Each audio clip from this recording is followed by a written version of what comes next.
अस्सलाम वालेकुम स्टूडेंट, क्या हाल चाल है मेरी जान, कैसे आप सब। उम्मीद करता हूँ मेरे बेटे अच्छे ही होंगे। तो आज हम टॉपिक 2 लेक्चर 2 इन एमडीकेट का मोशन एंड फोर्स से रेलिवेंट जो वेलोसिटी टाइम ग्राफ का टॉपिक है उसके बारे में डिस्कस करने जा रहे हैं मेरे बेटे। ये टॉपिक इतना अहम है कि मेरे बच्चे इसमें बहुत से लोग गलती भी कर जाते हैं, लेकिन मैं आपको कोशिश करूंगा कि बहुत ही आसान वे से आप लोगों को समझाने की पूरी तरह से कोशिश की जाए। तो मेरे बेटे सबसे पहले वेलोसिटी टाइम ग्राफ जैसे कि आपको नजर आ रहा है, तो हमें सबसे पहले इस चीज के बारे में पता होना चाहिए कि ग्राफ किसे कहा जाता है या ग्राफ किसे कहते हैं। मेरे बेटे जब हमें दो वेरिएबल्स के दरमियान एक रिलेशनशिप को शो करना हो, graph is used to shows the relationship graph is used to show the relationship between two variables दो वेरिएबल्स के दरमियान ग्राफ का हम इस्तेमाल करते हैं ये चीज शो करने के लिए, जाहिर करने के लिए। उनमें डायरेक्ट रिलेशन है, उनमें इनवर्स रिलेशन है, उनमें एक्सपोनेंशियल रिलेशन है। किस तरह का रिलेशनशिप है दो वेरिएबल्स के दरमियान, उसको ग्राफिकल फॉर्म में विजुअल रिप्रेजेंटेशन देने के लिए हम ग्राफ का इस्तेमाल करते हैं। अब मेरे बच्चे ग्राफ को जैसे कि आप सब कहते हैं मैथमेटिकल जुबान में, अगर ये एक्स है, ये हमारे पास वाई एक्सिस है, इस तरफ x की पॉजिटिव वैल्यू, इस तरफ x की नेगेटिव वैल्यू होती है। जहां पे ये दोनों लाइन इंटरसेक्ट करती हैं उसको हम ओरिजिन मानते हैं। अबव द एक्सिस y की पॉजिटिव वैल्यू और बिलो द एक्सिस y की नेगेटिव वैल्यू होती है। मेरे बेटे मैथमेटिक्स जुबान में x पे जो वैल्यूज होती है उसको आप एब्सिसा भी नाम देते हैं, ABCISA एब्सिसा, और y एक्सिस को हम ऑर्डिनेट का नाम भी देते हैं। अब x पे हमेशा इंडिपेंडेंट क्वांटिटी ली जाती है,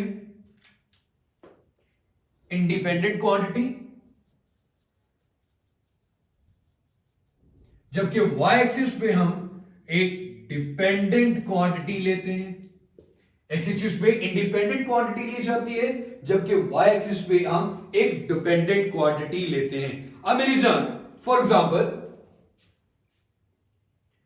आपने ओहम्स लॉ पढ़ा, V directly proportional to I। So इसमें जब आप ग्राफ बनाते हो तो आप सबको बड़े अच्छे से पता है कि आप x एक्सिस पे वोल्टेज लेते हैं और y एक्सिस पे करंट लेते हैं। जितने भी आपने वोल्टेज और टाइम के ग्राफ देखे होंगे, वोल्टेज x पे होगा क्योंकि ये इंडिपेंडेंट है। इसमें चेंज की वजह से करंट में तब्दीली, कमी या ज्यादती या करंट में अफेक्ट होगा, लेकिन करंट में कम या ज्यादा होने की वजह से वोल्टेज में कोई फर्क नहीं पड़ेगा। तो आप एक लाइन ये भी लिख सकते हैं, जिसे मैंने स्टार बना के यहां पे लिखना चाहूंगा, इंडिपेंडेंट क्वांटिटी जो कि आपके पास एक्स एक्सिस पे होती है, it will definitely effect the dependent quantity. Independent quantity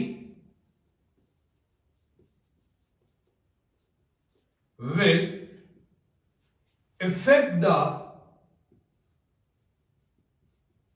dependent quantity. Independent quantity will affect the dependent quantity. अब मेरे बच्चे इसके बाद हम मजीद डिटेल में जाते हैं। मजीद डिटेल में हमने क्या जाना मेरे बेटा, सबसे पहले आप ग्राफ के बारे में डेफिनेशन की बात कर ली, एक्स और वाई एक्सिस के दरमियान ड्रॉ करते हैं, एक्स को एब्सिसा और इंडिपेंडेंट क्वांटिटी ली जाती है, वाई को ऑर्डिनेट का नाम दिया जाता है और इस पे एक डिपेंडेंट क्वांटिटी ली जाती है। इंडिपेंडेंट क्वांटिटी इफेक्ट करती है डिपेंडेंट क्वांटिटी को। ये सारी बातें की हैं। अब जरा ग्राफ की मजीद एक्सप्लेनेशन की तरफ आते हैं। मैंने अगेन हमेशा रिक्वेस्ट करता हूं कि जब भी आप लेक्चर सुनते हो मेरा बेटा पूरा सुना करो, ताकि आपका जो कॉन्सेप्ट है वो अच्छे से डेवलप हो सके। होपफुली इसमें आपका फायदा ही जरूर होगा और आप ऐसे किया करें, स्क्रीनशॉट वगैरह ले लिया करें ताकि आपको अपने नोट्स बनाने में भी आसानी हो। सो मेरे बेटे, हम ग्राफ के बारे में बात कर रहे थे, तो इसके बारे में मजीद दो चीजें आप लोगों को, दो पैरामीटर्स आप ग्राफ से लेते हो मेरा बेटा, दो चीजें आपको हासिल होती हैं और उन्हीं से ही सारी क्वांटिटीज हम एक्सप्लेन करेंगे। एक मेरा बेटा आपके पास स्लोप है, जबकि दूसरे मेरे बच्चे आपके पास जो चीज है वो एरिया है। ग्राफ से आप दो चीजें कैलकुलेट करते हैं, एक स्लोप और दूसरा मेरा बेटा आपके पास एरिया है। ग्राफ से आप दो चीजें कैलकुलेट करते हैं, एक स्लोप और दूसरा मेरा बेटा आपके पास एरिया है। सबसे पहले हम स्लोप के बारे में डिस्कस करेंगे और आज का ये टॉपिक स्लोप से ही रेलिवेंट होगा। अब वेलोसिटी टाइम ग्राफ के पार्ट 2 में हम एरिया की तरफ चले जाएंगे। स्लोप क्या चीज होती है मेरा बेटा? स्लोप का बहुत ही आसान फॉर्मूला है जनाब, rise over run. Rise over run. जैसे कि आप किसी पहाड़ पे चढ़ रहे हो, इस तरह के ढलान है, तो आप गौर करो, आप पहाड़ पर चढ़ते हुए राइज मतलब हाइट की तरफ भी जा रहे हो और फॉरवर्ड भी मूव कर रहे हो। अब अगर आप हाइट की तरफ भी जा रहे हो और फॉरवर्ड भी मूव कर रहे हो, इट मींस आपके पास क्या आ रही है? स्लोप आ रही है। आपके पास क्या आ रही है मेरा बेटा? स्लोप। जैसे आप सीढ़ियां चढ़ रहे हो, इस तरह एक स्लोप बनी होती है। अब हाइट की तरफ जा रहे हो, फॉरवर्ड भी मूव कर रहे हो, तो ये भी एक स्लोप है। चाहे आप नीचे की तरफ उतर रहे हो तो तब भी आपके पास ये एक स्लोप आ रही है। सो स्लोप का मतलब, अगर आप बिल्कुल अपवर्ड डायरेक्शन में जा रहे हो तो मेरे भाई ये सिर्फ राइज है, और अगर आप जमीन पे भाग रहे हो तो ये सिर्फ और सिर्फ आपके पास फॉल है या फॉरवर्ड डायरेक्शन में, या आप इसे कह सकते हैं मेरा बेटा रन। आप भाग रहे हैं। अगर आप बिल्कुल ऊपर जा रहे हैं तो राइज है, अगर सिर्फ भाग रहे हैं तो रन है। लेकिन अगर राइज के साथ साथ आप रन भी कर रहे हैं तो आपके पास क्या आ जाती है मेरी जान? स्लोप आ जाती है। अब मेरे बेटे, स्लोप के बारे में हमें मजीद देखना है, और उसके बाद क्योंकि हमारा आज का टॉपिक वेलोसिटी टाइम ग्राफ की स्लोप है, तो सबसे पहले तो मेरे बच्चे हमें स्लोप के बारे में मजीद कुछ बातें डिस्कस करनी होगी। इसको मेरा बेटा मैं थोड़ा सा रेस कर देता हूं। अब मेरे बच्चे, स्लोप, जैसे कि आप दो एक्सिस के दरमियान स्लोप की बात करते हो, ये मेरे पास एक्स एक्सिस है और ये जनाब वाई एक्सिस है। अब मेरे पास, मुझे नहीं पता ए और बी, कोई सी दो वेरिएबल्स के दरमियान मैंने ग्राफ बनाया। अब मेरे बेटे, मेरे पास जो ग्राफ आ रहा है वो एक स्ट्रेट लाइन आ रही है। अब ये स्ट्रेट लाइन आपके पास आ चुकी है, तो यहां पे अगर आप नोट करें कि जितनी वैल्यू x में चेंज आ रहा है उतना ही y में भी चेंज आ रहा है। सो मेरा बेटा, हमने अब निकालनी है स्लोप। स्लोप का फॉर्मूला है जनाब राइज ओवर रन। अगर आप राइज को देखें तो राइज हम ले रहे होते हैं अलोंग द y एक्सिस। अगर यहां पे देखो मेरा बेटे, इतना portion along the y axis आ गया, मतलब y एक्सिस के मुकाबले में कितना चेंज आया या y में कितना चेंज आया। राइज की जगह पे मैंने लिख दिया डेल y। b में x में कितना चेंज आया तो यहां पे लिख दिया डेल x। और अगर आप गौर करें तो एक राइट ट्रायंगल की शेप भी बन रही है, लाइक y मेरे पास परपेंडिकुलर को भी रिप्रेजेंट कर रहा है। उल्टा t लिख के साथ er लिख देना, ये परपेंडिकुलर को रिप्रेजेंट कर रहा होता है। ये आपके पास जनाब बेस है, तो इसका मतलब इसका फॉर्मूला ये भी बन सकता है perpendicular over base. Perpendicular over base. इसी परपेंडिकुलर बेस को अगर देखो तो एक ट्रिग्नोमेट्रिक रेशियो भी बनती है टेंजेंट थीटा। एक ट्रिग्नोमेट्रिक रेशियो भी बन रही होती है मेरा बेटा टेंजेंट थीटा। अब यहां पे देखिए एक बनने वाला एंगल है, तो स्लोप एंगल पे भी डिपेंड कर रही है, प्रोपोर्शनल टू थीटा। जितना ज्यादा एंगल होगा स्लोप भी उतनी ही ज्यादा होगी। हम डिफरेंट केसेस में स्लोप को डिस्कस करेंगे। पहले आप लोगों को ये जनरल सा फॉर्मूला क्लियर हो जाना चाहिए, rise over run del Y over del X. y की वैल्यू में कितना चेंज आया x के लिहाज से, या फिर हम इसको परपेंडिकुलर ओवर बेस b मानते हैं, या फिर हम मेरा बेटा इसे टेंजेंट थीटा भी कहते हैं, और ये प्रोपोर्शनल टू थीटा b होता है। ये प्रोपोर्शनल टू थीटा b होता है। अब मेरे बच्चे, हम डिस्कस करते हैं।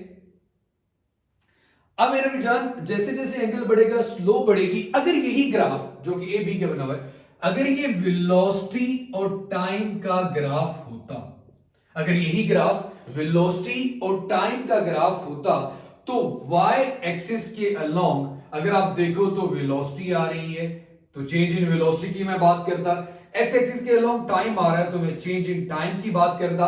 अगर आप देखें तो आपको ये चीज वाज़ेह हो रही है, जब डेल y और डेल t की बात करते हैं तो हमारे पास एक्सेलरेशन आता है।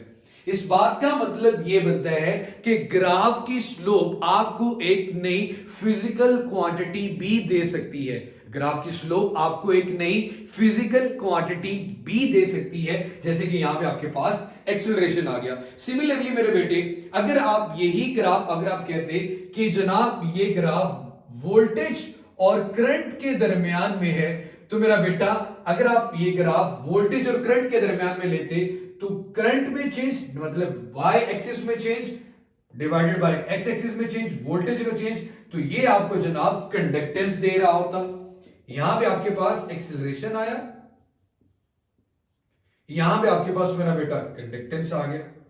सिमिलरली मेरा बेटा अगर आप यही ग्राफ ड्रॉ करते वर्क और टाइम में, मतलब y एक्सिस पे आप वर्क ले रहे हैं और टाइम आपके पास x एक्सिस पे आ रहा है, तो y का change with respect to time, y का change delta w over delta t आपको नई फिजिकल क्वांटिटी दे देता, जो कि आपको पता वर्क डिवाइडेड बाय टाइम क्या होता है, पावर। तो इन तीनों एग्जांपल से एक तो ये चीज वाज़ेह हो रही है कि दो क्वांटिटीज के दरमियान, जब आप दो वेरिएबल्स के दरमियान एक स्लोप ले रहे हो तो आपके पास एक नई फिजिकल क्वांटिटी भी आ रही है। सो मेरे बच्चे, आपने अभी तक जो चीज याद रखनी है, आपने अभी तक जो चीज याद रखनी है वो क्या है जनाब, आप सबको यह बात पता चल गई कि वेलोसिटी टाइम ग्राफ की स्लोप एक्सेलरेशन देती है। आज का हमारा टॉपिक भी वेलोसिटी टाइम ग्राफ है, तो आपने ये लाइन अपने पास लिख लेनी है, slope of velocity time graph, slope of velocity time graph, slope of velocity time graph आपको क्या चीज दे रही है, slope of velocity time graph आपको एक्सेलरेशन के बारे में बता रही है। Slope of velocity time graph आपको एक्सेलरेशन के बारे में बता रही है। Slope of velocity time graph आपको एक्सेलरेशन के बारे में बता रही है। ये लाइन मेरे बच्चे आपने अपने पास लिख लेनी है, संभाल लेनी है अगला टॉपिक मजीद, या यही टॉपिक मजीद अच्छे से समझने के लिए। अब मेरे बच्चे, अगर वेलोसिटी टाइम ग्राफ की स्लोप जीरो होगी, स्लोप जीरो होगी, इट मींस कि एक्सेलरेशन भी आपके पास जीरो आएगा। अगर स्लोप आपके पास मैक्सिमम आ रही है, इट मींस तो एक्सेलरेशन भी आपके पास मैक्सिमम आएगा। अगर स्लोप आपके पास वेलोसिटी टाइम ग्राफ की मिनिमम आ रही है, तो एक्सेलरेशन भी मेरी जान आपके पास मिनिमम आएगा। एक्सेलरेशन भी आपके पास मेरे बेटे मिनिमम आएगा। इट मींस कि वेलोसिटी टाइम ग्राफ ने डिसाइड करना है अबाउट द एक्सेलरेशन। सो मेरे बेटे, अब हम बात करते हैं वेलोसिटी टाइम ग्राफ की मजीद आगे कुछ चीजों के बारे में। तो मेरा बेटा मैं इसको रेस करने जा रहा हूं, आप इसका स्क्रीनशॉट वगैरह भी ले लीजिएगा। अब मेरे बेटे मैं सारे को तकरीबन रेस कर देता हूं और कुछ एग्जांपल के साथ आपको वेलोसिटी टाइम ग्राफ के बारे में डिटेल से समझाने की कोशिश करता हूं, ताकि आपका कोई कॉन्सेप्ट, कोई इश्यू ना रह जाए जो आपको ना आता हो। सो मेरे बेटे, आप अभी जो एग्जांपल्स करने जा रहे हैं, तो आप देखते साथ ही बता देंगे कि अब देखो वेलोसिटी टाइम ग्राफ की स्लोप देख के साथ ये चीज बता देना, ग्राफ को देख के साथ ये बता देना कि एक्सेलरेशन कम होगा, नहीं कम होगा, क्या होगा, इसको देख के मेरा बेटा स्लोप की बात कर रहे हैं। और स्लोप को आप कहते हैं जनाब ये राइज ओवर रन है, del y over del x, y की वैल्यू में चेंज डिवाइडेड बाय x, और ये प्रोपोर्शनल टू थीटा भी है, मतलब एंगल जितना ज्यादा होगा स्लोप उतनी ही ज्यादा होगी। सबसे पहले एग्जांपल नंबर 1, अगर आपके पास एग्जाम्पल नंबर 1 मैं इस तरह कोड करता जा रहा हूं, यहां पे ही मैं पार्टीशन कर देता हूं और एग्जाम्पल नंबर 2 की बात करूंगा। यहाँ पे भी ग्राफ ड्रॉ कर लेते हैं। फिर मैं एक पार्टीशन कर देता हूं मेरा बेटा, और यहाँ पे हम बात करेंगे एग्जाम्पल नंबर 3 की। फिर मैं यहाँ पे पार्टीशन कर रहा हूं और यहाँ पे बात करें एग्जाम्पल नंबर 3 की। फिर पार्टीशन कर रहा हूं मेरे बेटे, तो मैं बात कर रहा हूं एग्जाम्पल नंबर 4 की। और फिर हम पार्टीशन करके बात करेंगे एग्जाम्पल नंबर 5 की भी। सो मेरे बेटे पार्टीशन करने की जगह नहीं रहेगी, तो बाद में बात देख लेते हैं। फिलहाल ये मेरे बेटे एक्स एक्सिस है, ये वाई है, ये एक्स है, ये वाई है, ये एक्स है, ये वाई है, ये एक्स है और ये वाई है। हम वेलोसिटी टाइम ग्राफ की बात कर रहे हैं, तो एक्स पे हमने टाइम ले लिया, वाई पे हमने velocity time, velocity time, velocity time और वेलोसिटी। अब मेरे बच्चे आपने जरा गौर से इस बात को सुनना है। फर्ज करें आपके पास वेलोसिटी टाइम ग्राफ में इस तरह की लाइन आ रही है, a line parallel to the X axis. अब जनाब सबसे पहले हम स्लोप निकालते हैं। स्लोप होती है del Y over del X. आपने ये सारे पॉइंट हर एक के साथ साथ जरा ध्यान से सुनने भी हैं। स्लोप होती है del Y over del X. अगर आप गौर फरमाए तो डेल वाई मतलब वाई की वैल्यू में किसी किस्म का कोई चेंज नहीं आ रहा, सिर्फ एक्स के अलोंग चेंज आ रहा है। इट मींस डेल वाई की जगह तो मैंने क्या लिख लिया, zero. Zero divided by del X, answer क्या आएगा, जीरो। तो यहां से एक बड़ा ही खूबसूरत रिजल्ट आपको मिल जाता है कि अगर इसकी स्लोप जीरो आ रही है, इस बात का मतलब यह है कि यहां पे एक्सेलरेशन की वैल्यू भी जीरो होगी। और अगेन मैं इस चीज को बता दूं कि आपके पास यहां पे वेलोसिटी भी देखें तो कांस्टेंट वेलोसिटी आ रही है, और वेलोसिटी में चेंज ना आए तो मेरा बेटा एक्सेलरेशन आपके पास जीरो होता है, स्लोप भी आपके पास जीरो आ रही है। यहां से यह बात भी जाहिर होती है कि एक हॉरिजॉन्टल लाइन हो, मतलब रन बिल्कुल जमीन पे आप हो, हॉरिजॉन्टल लाइन की जो स्लोप है वो आपके पास जीरो होती है। सो मेरे बेटे अगर हॉरिजॉन्टल लाइन की स्लोप जीरो है तो एक्सेलरेशन भी हमारे पास मेरा बेटा क्या आ जाएगा, जीरो आ जाएगा।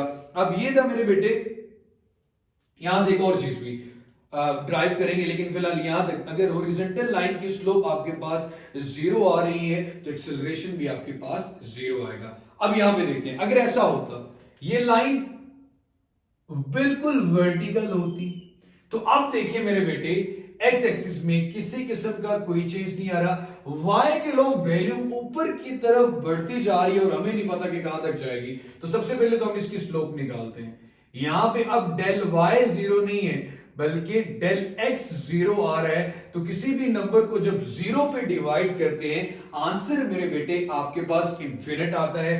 अब अगर आपके पास स्लोप इंफिनिट आ रही है, इट मींस कि एक्सेलरेशन भी क्या आएगा, इंफिनिट आएगा, जो कि प्रैक्टिकली इम्पॉसिबल है, जो कि प्रैक्टिकली आपके पास इम्पॉसिबल है। उसके बाद मेरे बच्चे अब इन दोनों ग्राफ से एक रिजल्ट ड्राइव करने हैं कि अगर आपके पास किसी ग्राफ की स्लोप, यहां पे देख ले मेरा बेटा, किसी ग्राफ की स्लोप जीरो से वर्टिकल की तरफ जाएगी तो डेफिनेटली जीरो से इंफिनिट जाते हुए उसकी वैल्यू इंक्रीज करेगी। अगेन मेरे बेटे आपके पास ग्राफ की स्लोप जीरो भी आ चुकी है और ग्राफ की स्लोप मैक्सिमम भी आ चुकी है।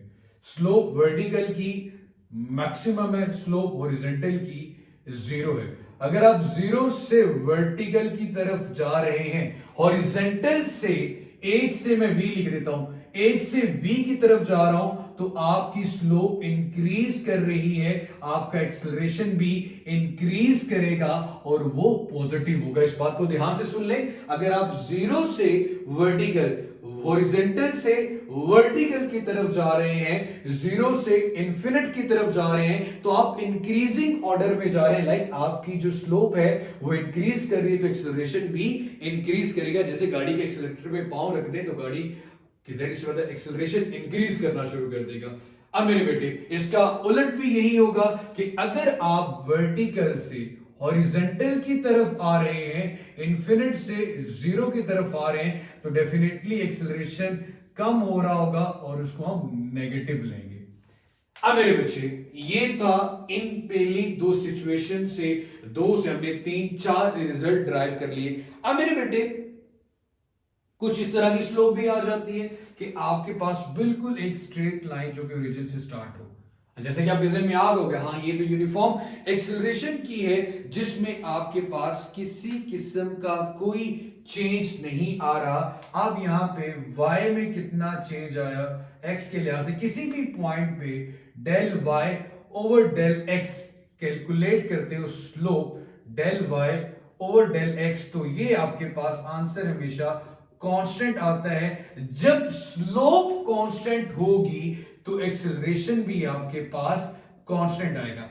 अब इस लाइन को और ज्यादा आसान तरीके से समझने के लिए अभी हमने कहा था कि slope also proportional to theta भी होती है, एंगल के भी होती है। अगर ये एंगल चेंज नहीं होगा तो स्लोप भी चेंज नहीं होगी। अगर थीटा आपके पास कांस्टेंट आ रहा है तो मेरे बेटे स्लोप भी आपके पास कांस्टेंट आएगी। इट मींस कि एक्सेलरेशन भी आपके पास कांस्टेंट आएगा। सो ये था मेरे बच्चे हमारे पास इंक्रीजिंग।